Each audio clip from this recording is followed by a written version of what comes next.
Welcome to my YouTube channel unbhat.chess academy। आज हम सब सीखेंगे चेस के कुछ basic rules. This is my first video on YouTube, please keep supporting please. So let's get started without wasting time from beginning to your capacity.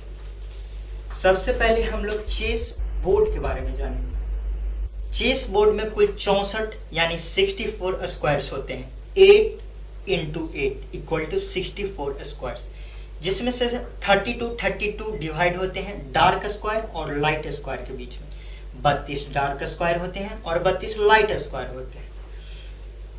जो horizontal रोज होते हैं, जो ऊपर से नीचे की ओर जो आ रहे हैं, उसे हम सब रैंक कहकर बुलाते हैं। जैसे कि rank A, rank B, rank C, rank D, rank E, rank F, rank G, rank H. जो वर्टिकली होते हैं उसे हम सब फाइल्स कह के बुलाते हैं। जैसे जिसे न्यूमेरिकल वैल्यू में बांटा गया है, file 1, file 2, file 3, file 4, file 5, file 6 as on to file 8।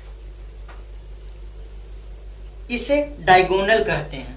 जो क्रॉस है, जो ऐसे गया, तिरछा गया है, उसे हम सब डायगोनल्स कह के बुलाते हैं। चेस बोर्ड में उसे डायगोनल्स कहा जाता है। तो इसे रैंक कहा जाता है, इसे फाइल कहा जाता है और इसे डायगोनल कहा जाता है। इसी सब पे पीसेस का मूवमेंट होता है। वो बात की बात है, वो बाद में देखेंगे। पहले हम सब बोर्ड के बारे में जानते हैं। हर एक स्क्वायर का एक स्पेसिफिक नाम होता है। जैसे कोई रैंडमली चूज कर लेते हैं, ये चूज कर लेते हैं, तो इस स्क्वायर का एक स्पेसिफिक नाम होगा। तो नाम देने के लिए पहले रैंक को चूज किया जाता है, देन फाइल को चूज किया जाता है। इससे भी पहले किसी पीस का डिनोटेशन, जैसे इसे पॉन कहा जाता है, तब पॉन का पहले पी आएगा, तब पी से डिनोट किया जा सकता है। तो पी, उसके बाद ये रैंक यानी एफ, पी एफ, और इसे उसके बाद फाइल, तो पी एफ 6 कहकर बुलाएंगे। लेकिन पॉन को बिना इसके भी डिनोट के भी ई एफ 6 भी आप लिखिएगा तो पॉन एफ 6 ही होगा। इसके अनदर सारे पीसेस का डिनोशन होता है, बट पॉन का डिनोट नहीं भी करेंगे तो चलेगा। ऐसे आप लिख सकते हैं पी एफ 6, बट सिर्फ F6 भी आप इसे बोलिएगा तो इसे F6 भी बोलिएगा तो सब यही समझेगा कि पी एफ 6 पे है। जैसे कि क्वीन यहाँ रख लिए तो क्यू एफ 6 आप इसे डिनोट करेंगे। लेकिन अगर पॉन है तो आप F6 भी सीधा लिख सकते हैं। वैसे ही रैंडमली कोई इसे चूज किया जाता है। तो पहले रैंक लेंगे तो रैंक में C में है, फाइल मिलेंगे तो 5 में, तो उसे C5 कहा जाएगा। जैसे रैंडमली इसे चूज किए तो G हो गया, उसके बाद 3 हो गया, तो इसे G3 स्क्वायर कहेंगे। उसके बाद आती है बात, सबसे पहले बोर्ड, जैसे कि कई सारे बोर्ड होते हैं जो ऐसे ओपन होते हैं, ऐसे होते हैं, उसे ऐसे ओपन किया जाता है। तो कई बार बच्चे लोग ऐसे भी रख लेते हैं, तो ऐसे ओपन करते हैं। तो उससे क्या होता है कि बोर्ड किस इस हिसाब से सही है कि वर्टिकली सही है कि हॉरिजॉन्टली ABCD ऊपर से लिखा हुआ है कि नीचे। कई बार बच्चों को कंफ्यूजन हो जाता है, तो उसे दूर करने के लिए एक गोल्डन आपको बताया जा रहा है। आपके हमेशा राइट हैंड साइड में अगर व्हाइट स्क्वायर होता है तभी वो चेस बोर्ड सही से एडजस्ट है। जैसे कि अगर हम इस बोर्ड को ऐसे घुमा दें तो ये डार्क साइड मेरे राइट हैंड साइड में आ जाएगा। इसका मतलब है कि आप कभी उस चेस बोर्ड पे कभी सही गेम नहीं खेल सकते जब तक आपके राइट हैंड साइड में व्हाइट स्क्वायर ना हो, मतलब लाइट स्क्वायर ना हो, तो समझिए आपका बोर्ड सही नहीं सरियाया हुआ है। तो ये बहुत ही बेसिक रूल है कि आपका राइट हैंड साइड में व्हाइट कॉर्नर होना चाहिए, तभी वो बोर्ड आपका सही है। इसके बाद बोर्ड में जैसे कि ये H8 हो गया, ये A4 हो गया, बहुत सारे स्क्वायर्स हैं, लेकिन इसमें मुख्यतः 4 ही स्क्वायर होते हैं जिसे सेंटर कहते हैं, जिसका नाम है D4, D5, E4, E5। इस चार स्क्वायर पे जिसका सबसे ज्यादा कब्जा होगा वो सबसे बेहतरीन एडवांटेज में होगा और उसके पॉसिबिलिटीज खेलने में आसानी होगा और हमेशा एडवांटेज में होगा और वो जीत की ओर ही अग्रसर होगा। तो D4, D5, E4 और E5 को हमेशा हम अपने पीसेस से सबसे ज्यादा कंट्रोल में रखने का करने का कोशिश करेंगे और इसे सेंटर कमांड कहते हैं, जो बहुत ही जरूरी है। ये बेसिक रूल्स में आता है। नंबर 2, अब हम सब पीसेस के बारे में जानते हैं। सबसे पहले सबसे छोटे प्यादे को उठाया जाए तो इसे पॉन कहते हैं। वैसे तो इसे सब हिंदी में सैनिक भी कहते हैं, लेकिन इसे चेस वाले जो बच्चे होते हैं, जो चेस टर्म यूज होता है, वो इसके लिए पॉन होता है। सबसे पहले इसका प्लेसमेंट जानते हैं। तो ये व्हाइट के लिए इसे रैंक फाइल 2 में आपको रखना होता है। फाइल 2 पे सारा पॉन ही अरेंज होता है। एज यूजुअल हम आपको दिखा देते हैं, इस सारे पे पॉन ही होगा। और ब्लैक की तरफ से रैंक 7 पे पॉन का प्लेसमेंट होता है। अब पॉन के मूवमेंट के बारे में जानते हैं। पॉन का मूवमेंट स्टार्टिंग से आप 2 घर भी चल सकते हैं, जैसे आपकी इच्छा, मन है तो 1 घर भी चल सकते हैं।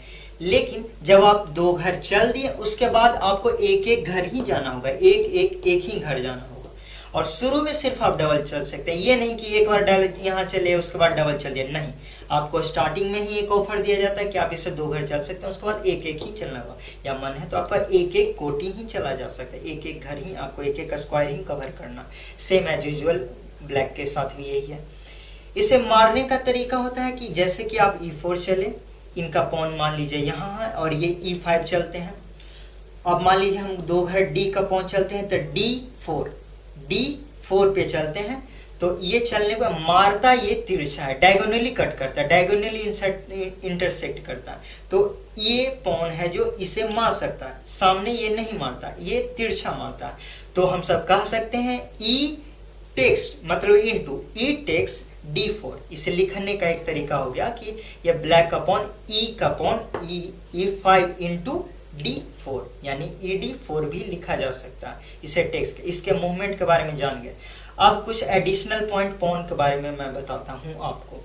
जैसे कि मान लीजिए पॉन किसी भी प्रकार गेम के बीच में यहाँ पे आ गया और ब्लैक का मन हुआ कि वो एक घर ना चल के सीधे उसका मन हुआ वो डबल यहाँ से चल सकता है, उसके एक्चुअल पोजीशन से वो डबल चल सकता है, तो उसने डबल चला। तो जैसा कि मैंने बताया कि अगर इस तरह का कुछ पोजीशन है, मान लीजिए एक पॉन यहाँ है, एक पॉन यहाँ है और मान लीजिए एक पॉन यहाँ चलते हैं, तो डायगोनली इंटरसेक्ट कर लिया, जैसे कि मैंने अभी आपको बताया। लेकिन मान लीजिए सिचुएशन कुछ ऐसा है, मैंने यहाँ पे चला, इसे यहाँ रखते हैं, मैंने किसी प्रकार मेरा ये पॉन यहाँ पे पहुंचा, अगर वो डायरेक्ट 2 घर चलता है तो ये आपको जानकारी होना चाहिए कि आप ऐसे भी इंटरसेक्ट कर सकते हैं। ये बहुत ही ध्यान देने वाली बात है। अगर मेरा यहां पहुंचा, वो अपने घर से डबल जब चलता है, सिर्फ डबल जब चलता है, वो अपने एक्चुअल पोजीशन से और आपका इसके सामने आया था, तब इससे आप इस तरह से डायगोनली इंटरसेक्ट कर सकते हैं। जैसे कि मैं आपको एक और एग्जांपल देता हूं। मान लीजिए इस पॉन का पोजीशन यहाँ, ये चलता है, सपोज E5 D5 वो चलता है, तो आप CD6 कर सकते हैं। ये बहुत बड़ी बात होती है, ये बहुत कम बच्चों को पता होता है। चलिए एक और एग्जांपल देते हैं। मान लीजिए B5 पे किसी प्रकार B5 पे पॉन आ गया, तो आप ये जब चलते हैं A5, तो मैं इसे इस प्रकार काट सकता हूं। लेकिन ये तभी संभव है जब आपका पॉन यहाँ या ब्लैक का पॉन इस 4 फाइल में आपका आ जाता है। तब जैसे कि मान लीजिए ब्लैक कहीं ले लेते हैं एग्जांपल, एक पॉन को यहाँ पे पुट कर देते हैं, तो C4 मेरा मन हुआ चलने पे, तो वो सीधी से डायगोनली कट कर सकता। ये प्लस पॉइंट है, ये आपको सभी जगह बताया नहीं जा सकता, ठीक है। अब नेक्स्ट बिशप पे आते हैं। इसे बिशप कहते हैं। एक व्हाइट बिशप होगा और एक ब्लैक बिशप होगा, एक व्हाइट बिशप होगा, एक ब्लैक बिशप होगा। बिशप डायगोनली चलता है, मतलब तिरछा, ये हमेशा तिरछा जाएगा, जहां जाएगा वो तिरछा ही चलेगा। और एक ब्लैक बिशप मतलब डार्क स्क्वायर पे जो बिशप है वो हमेशा डार्क घर पे ही रहेगा, चाहे वो यहाँ के यहाँ चल जाए, यहाँ चल जाए, या यहाँ से यहाँ चल जाए, कहीं भी चल जाए, ये हमेशा अपने पूरे जीवन काल में इस डार्क स्क्वायर पे ही रहेगा। उसी प्रकार जो व्हाइट बिशप है वो हमेशा डायगोनली चलेगा, हमेशा तिरछा चलेगा, जैसे आपका मन है वहां चले, लेकिन ये सिर्फ व्हाइट पे ही चलेगा। और मान लीजिए अब ब्लैक का पीस यहाँ पे है, तो आप इसे फान नहीं सकते हैं। इसे जंप करने का अधिकार किसी पीसेस को चेस बोर्ड पे नहीं है, सिर्फ नाइट को छोड़कर। तो नाइट मतलब घोड़ा, जिसे जनरली कहा जाता है, उसके बारे में बात करते हैं। पहले बिशप के बारे में जानते हैं। तो बिशप सिर्फ डायगोनली चलता है और डायगोनली काटता भी है। सपोज ब्लैक का बिशप यहाँ पे है और व्हाइट का मूव है, तो आराम से इसे डायगोनली काट सकते हैं, कोई इशू नहीं है। अब ब्लैक के केस में भी यही है, ब्लैक अगर व्हाइट पे है, व्हाइट डायगोनल पे है, तो ये हमेशा व्हाइट पे ही चलेगा।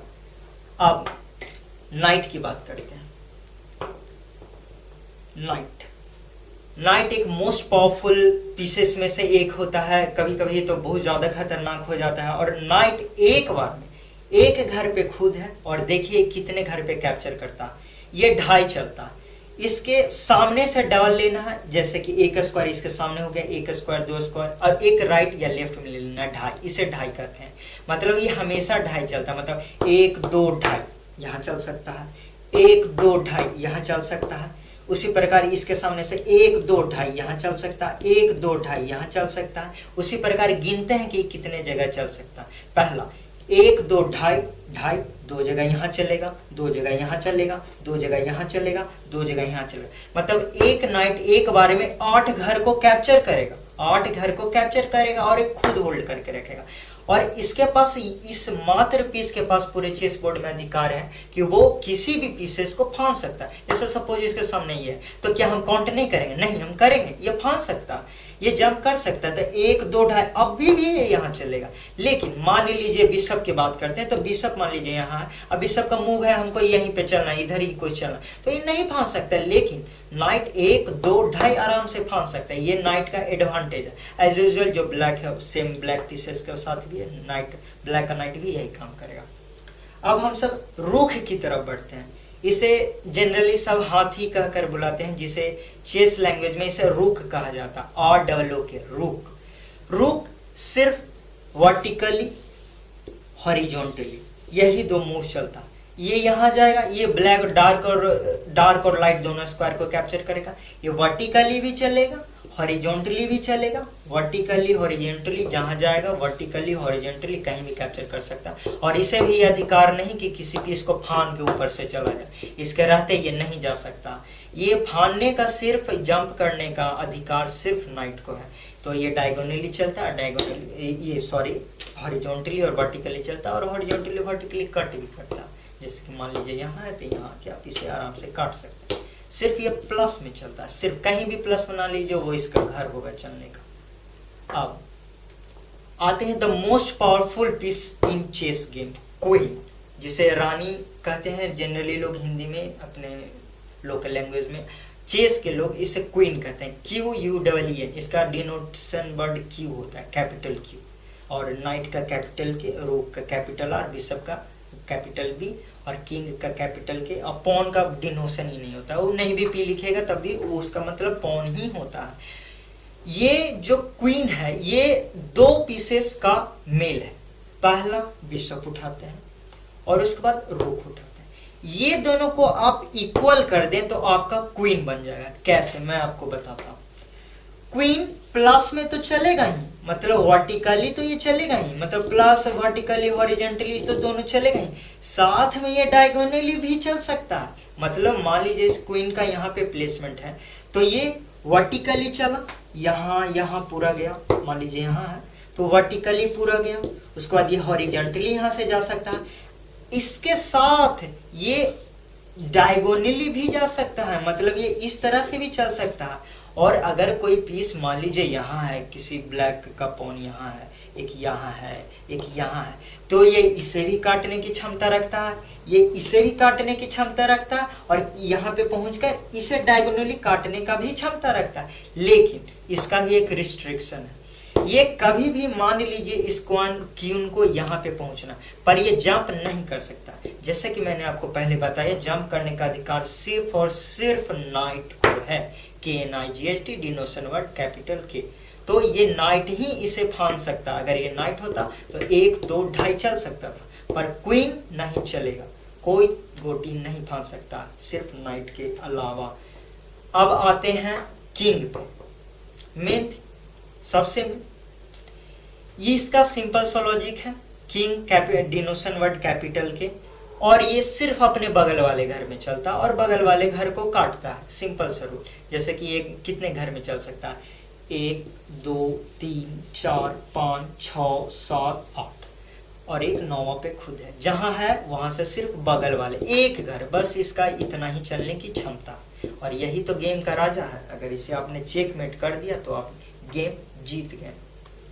तो अब आप लोग जान चुके हैं नंबर 1 में कि बोर्ड की क्या रूल्स होते हैं, बेसिक रूल्स। पीसेस के क्या रूल्स होते हैं, पीसेस के बारे में सब लोग आप जान चुके हैं कि व्हाइट के पास 16 गोटियां होती हैं, ब्लैक के पास 16 गोटियां होती हैं, दोनों के पास 8 8 ब्लैक के पास भी 8+8 गोटियां होती है। अब हम सब जानते हैं कि बोर्ड पे पीसेस का प्लेसमेंट कहाँ कहाँ, जैसे कि मैंने आपको पहले ही बता चुका हूँ कि सारे पॉन, व्हाइट का पॉन 2 नंबर रैंक पे होते हैं। जो 2 नंबर होंगे वहां पे व्हाइट का सारा पॉन अरेंज होगा। सेम ब्लैक का 7 नंबर रैंक पे, जैसे कि मैंने आपको पहले बता चुके हैं, इस चीज को जो न्यूमेरिकली से डिनोट कर इसे रैंक कहते हैं, सबको रैंक कहते हैं। तो ब्लैक का पॉन 7th रैंक पे होगा, हमेशा 7th रैंक पे इसे अरेंज करेंगे। तो पॉन का अरेंजमेंट तो हो गया। अब आते हैं सबसे पहले किनारा में आते हैं, एच फाइल में आते हैं। एच फाइल में बोलिए या 8th रैंक ब्लैक की तरफ से बोलिए और 1 रैंक व्हाइट की तरफ से बोलिए। तो व्हाइट की तरफ से पहले आते हैं, तो इसे रूक कहते हैं। जैसे कि पहले मैं आपको बता चुका हूँ, ये प्लस चलता है और इसे रूक आर कैपिटल आर इसका डिनोटेशन वर्ड होता है। जब आप लिखेंगे कि तो इसका आर लिखाएगा। तो इसका सबसे किनारा में प्लेसमेंट होता है, बिल्कुल व्हाइट है। अगर व्हाइट के सरिया आ रहे हैं तो राइट हैंड साइड में आपको एज पोजीशन पे रूख को रखना है। सेम 2 पीसेस होते हैं रूख, तो दोनों साइड में हो जाएंगे। रूख के बाद नाइट का प्लेसमेंट होता है, दोनों तरफ नाइट का प्लेसमेंट होगा। नाइट के बाद आपका बिशप का प्लेसमेंट होगा दोनों तरफ। और उसके बाद सेम अब ब्लैक के लिए करते हैं, सबसे पहले रूक लेते हैं, उसके बाद नाइट दोनों रखते हैं, उसके बाद बिशप रखते हैं। अब बात आती है कि किंग को कहाँ रखा जाए और क्वीन को कहाँ रखा जाए। तो इसके लिए बहुत कंफ्यूजन होता है बच्चों को कि कहाँ पे रखा जाए। तो इसका सिंपल सा लॉजिक है, ब्लैक साइड का क्वीन ब्लैक घर में और व्हाइट साइड का क्वीन व्हाइट घर में। किंग को यहाँ पे इंपॉर्टेंस नहीं दिया जा रहा है, क्वीन को दिया जा रहा है। याद रखेंगे हमेशा क्वीन को दिया जा रहा है।